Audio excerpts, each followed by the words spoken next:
बढ़ते दामों का विरोध कर रहे हैं, मैं उन्हें कहना चाहता हूं कि आप ये देखिए कि पहले आप किसी शादी में जाते थे सगन देने, तो 101 रुपये कहीं से जुटाते थे, कहीं 1 रुपये का सिक्का नहीं मिल रहा, 100 का नोट नहीं मिल रहा, समस्या होती थी। अब मोदी सरकार ने इतना बढ़िया कर दिया है कि आप 1 लीटर पेट्रोल लीजिए, 101 रुपये का है, और उसे ही सगन की जगह शादी के तोहफे की तरह दे दीजिए। और लोग कह रहे हैं कि नहीं बड़ा विरोध हो गया। अब बताइए, जब मोदी जी ने सरकार बनाई थी तब 60 रुपये लीटर पेट्रोल मिलता था, 55-60 रुपये, आज 100 हो गया है। तो देखिए कितनी वृद्धि हुई है। 60 बढ़ा कि 100 बढ़ा।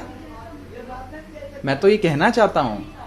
कि ऐसी भी समय आ सकता है कि इस देश में हमें ये बताया जाए, जो लोग पेट्रोल के बढ़ते दामों का विरोध कर रहे हैं, कि दाम नहीं बढ़े हैं, हमारी सहन शक्ति, हमारी महंगाई सहने की शक्ति कम हो गई है। हमें यह पाठ भी पढ़ाया जा सकता है। भारतीय जनता पार्टी जिस प्रकार से इस देश को लूट रही है, जिस प्रकार से गरीब आदमी की कमर तोड़ रही है, लोगों की जेब पे डाका डाल रही है, ये मुझे नहीं लगता इस देश के इतिहास में किसी भी सरकार ने ये किया, और खुलेआम डकैती है।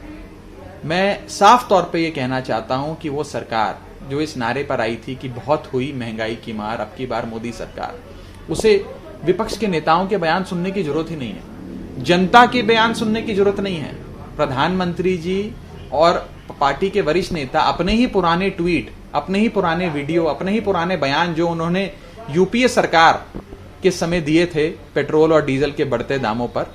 उन्हीं को सुन लें तो उन्हें समझ में आ जाएगा कि वो देश को किस अंधकार की ओर धकेल रहे हैं।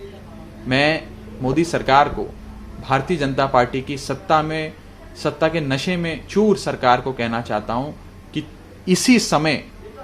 सेंट्रल ड्यूटीज बढ़ाकर जो आपने पेट्रोल के दाम बीते 6 सालों में बढ़ाए हैं,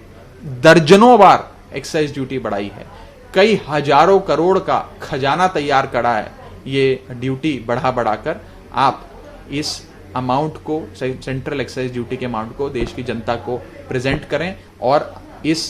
पेट्रोल और डीजल के दामों को भारी कटौती इसमें दिखाएं। और कुछ लोग तो ये भी कह रहे हैं कि एक ही उपाय है भारतीय जनता पार्टी की सरकार से डीजल पेट्रोल के दाम कम कराने का, और वो है चुनावों की घोषणा कर दो। चुनावों की घोषणा होगी तो ये सरकार इसी समय दाम कम कर देगी, और जैसे ही चुनाव समाप्त होंगे फिर दाम बढ़ा देगी। तो मेरा मोदी सरकार को यही हिदायत रहेगी कि दाम तुरंत प्रभाव से कम किए जाएं। कोरोना के कहर देखने को मिला, एक दिन में 6000 नए मामले आए हैं। सरकार ने 3 जिलों पर काफी स्ट्रिक्ट नॉर्म्स लागू करने को कहा है, सोशल डिस्टेंसिंग। देखिए, कोरोना रूपी राक्षस एक ऐसा राक्षस है, वो जब देखता है कि थोड़ी सी लापरवाही आ गई है,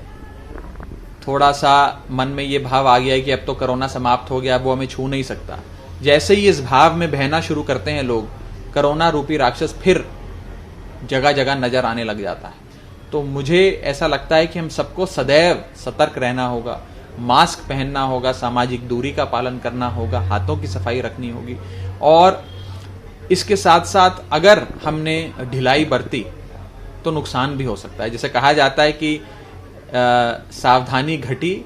और दुर्घटना घटी, तो सावधानी बरकरार रखनी है, और हमें ध्यान रखना है कि हम इस राक्षस से लड़ने में पूरी तरीके से सचेत रहें, एक्टिव रहें, अवेयर रहें, और सारा समय इस बात का ध्यान रखें कि कोरोना महामारी कभी भी फिर से अपने हावी रूप में आ सकती है।